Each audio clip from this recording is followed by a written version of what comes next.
Welcome to another video from theplayersaid.com. My name's Alexander. And I'm Grant. And today we're taking a look at the, let me get the title right, Hollandspiele Hollandaise freebie game. There you go. Yes! I've been practicing. Reign of Witches. Yes. It's called Reign of Witches, and this is a card game. Mm-hmm. When you get it, it has 25 cards in it, 23 of which you play on, 2 of them are double-sided rules cards. Yeah.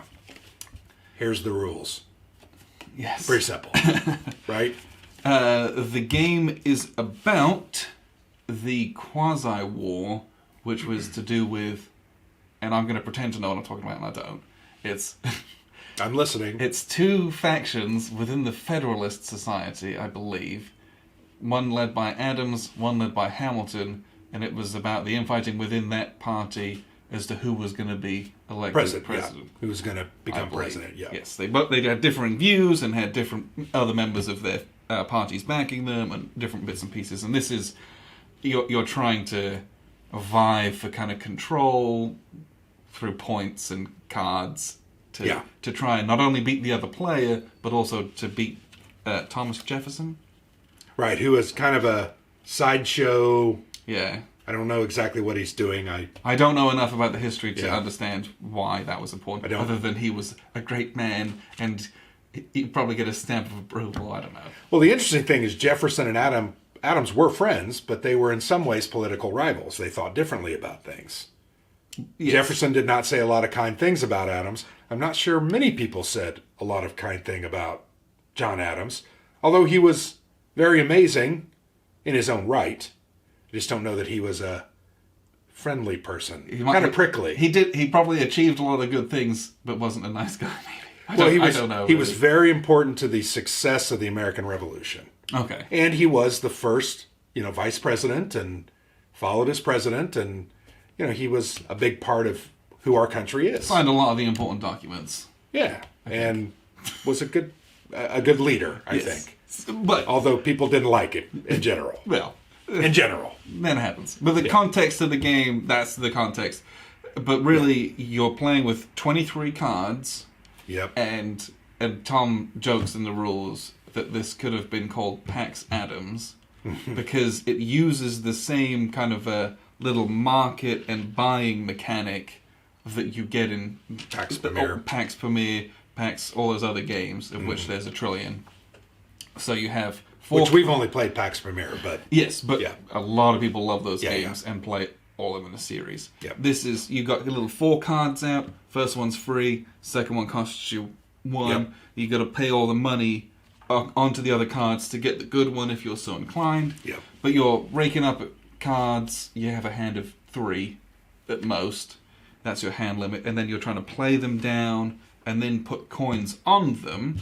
And that activates their abilities and protects them. Yeah. So your economy is not only buying cards, but activating the cards you have bought. So the economy is very tight. You don't have a lot of coins to play around with it.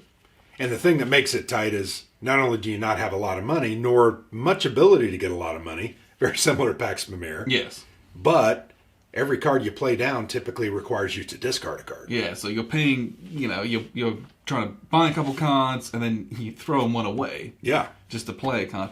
And so then you get into do I just take the free one off the end every time just to... Because I'm going to discard that anyway. Yes. And so there's the neatness to that. I enjoy that a lot in Pamir as well. But this one, it's very short and quick and sweet because you're trying to get suits. There's hearts, spades, diamonds, and clubs. And the cards have a value with regards to that suit, usually from 1 to 3. Mm-hmm. And then some of the special abilities will give you more or less, or a bonus club scores. Or a bonus heart. And once the game ends, you basically tabulate your scores with regards to each of those suits. And clubs and spades are a combined suit into this one. So really it's 3 scoring categories. Yes. Hearts alone, diamonds alone, and then clubs and spades together. Yes. And the clubs and spades score differently for each of the players. Right. Because this is a spades are better for me. I double my spades. But yeah, for Adams, spades are doubled in value. So if I play a 2 down, it's really worth 4. And for clubs, for Hamilton, those are doubled. And that represents Army and Navy, which I presume is historical influence that they had over those That I'm not sure about, but the rules say it, and I'm not going to. Yeah, I'm not going to argue. Yeah, the research they not going to argue about that. But yeah, that's so. There's 3 scoring categories. Whoever wins 2 of them, wins the game, or do they? No, they don't. Because I won 2 and I didn't win. Yeah, you have to win 2 categories to beat the other person, but to win the game, the score of all 3 of your categories combined, even if you didn't win all 3, has to be greater than Jefferson's score, which is usually 15 points. Yeah, 12 to 15 points, let's say. And it will most always be, up there. Yeah. It's rare that it wouldn't be. But so, and again, that doesn't sound like a lot. Yeah. But the scores are not high. Like, I would have beaten Jefferson's score, but I couldn't beat you. Which is so odd. Which is awesome, but I liked that. It was awesome. Because I had a really high score in one suit. Right. Had peanuts in the other 2, but combined I would have beaten him, but I couldn't beat you. I won the battle for the different suits. Yeah, it's very fascinating. It's more important to have a bigger overall win within your party or political faction. Mm-hmm. Yeah. I don't know. It's an interesting little tidbit. It's cool. Very fascinating. And it's fascinating that you're playing, in essence, against a bot in Jefferson who as well, isn't making any decisions. His cards, they're just suited differently. And they just come out. Yeah. And there's one card that makes the deck get reshuffled with a discard pile. And what that can do is that can change the order in which they come out.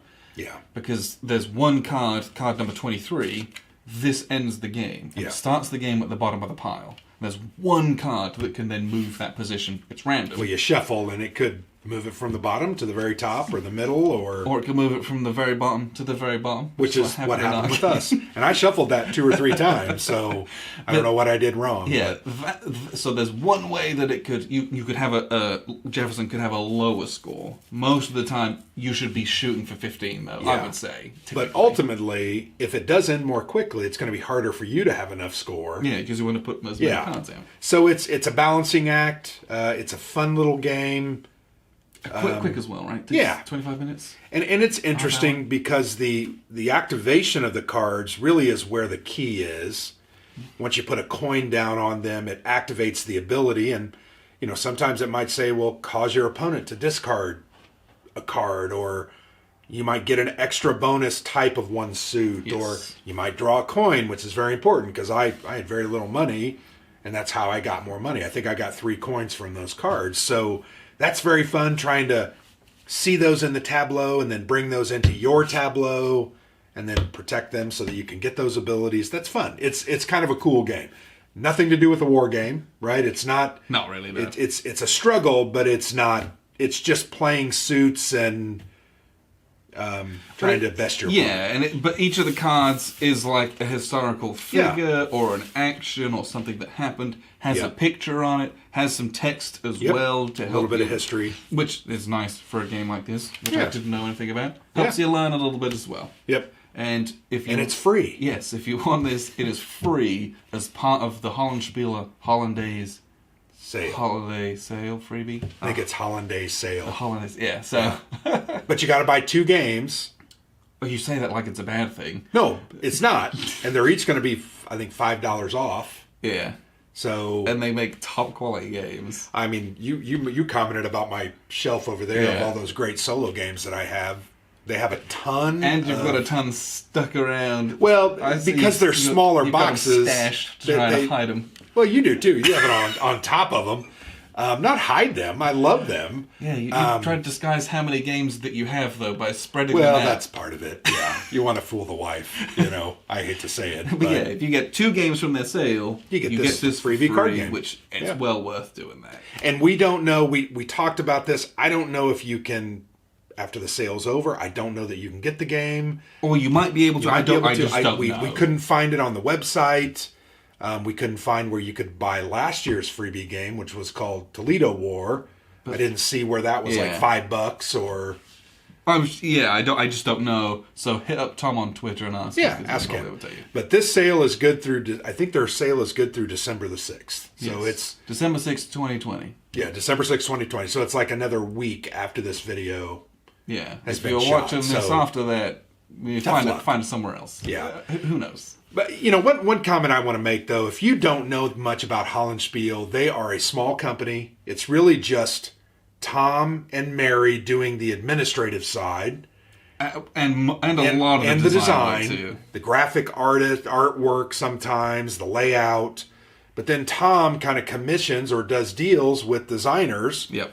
And then he'll bring their game in under the Hollandspiele logo. And usually it's 2 or 3 or 4 years. He'll sign a contract or whatever. And then it's print on demand. So Tom doesn't have 500 of these crammed into his home there in Michigan. You order it from their website. You can only get them through their website or on the secondhand market if someone is selling theirs. But you order it, Blue Panther's going to print it, you'll have it in a week. Yeah. And their games are typically $30 to $50. That's kind of the range. They're great looking games. They're really cool games. They're quirky games. Eclectic games. Yeah, Tom prides himself on doing something different. The topics are different, the mechanics are different, and Tom doesn't publish games that he doesn't like. That's true. And he also, because he isn't stacking a warehouse with 1,000 copies, he can take a chance. He'll design a game like the game that we played at WBC, Westphalia. Westphalia, You know what? You have to have 6 players, no more, no less. It's a 6-player game. It's like a 2-hour, very cool negotiation game, but you got to have 6 players. You can't play it with 4. You can't play it with 3. Yeah. So he was able to design that, market it, put it on their website. If he sold 50 copies or 100 copies, great. If he sold 10,000, that's great. Great for them. But he doesn't have a lot sunk into it. So that's their model. And Tom, correct me, please, if I'm saying something wrong. But Tom's a great designer. He's a great mind. We have enjoyed our interactions with him, both on our Slack channel. We had lunch with him at WBC. We played a game with him at WBC. We sat down with him at WBC with an interview. We've communicated on Twitter and Facebook and other mediums. We played a lot of his games. And we love his games. I just finished up Aurelian the other day and shot a 50-minute review on it, and I love that game. It's a great solo game. So they make great games. If you don't know anything about them, get on their website, check out their games. Especially during the sale, you're going to find something you're going to like, period. Yes. So, sorry, I felt like that was a sales pitch. It was. Tom, you don't owe me anything for that. But I love the games. Send us a check in the mail. Yeah, I love the games. They're just great games. They're great little games. Yes. Fun. Yeah.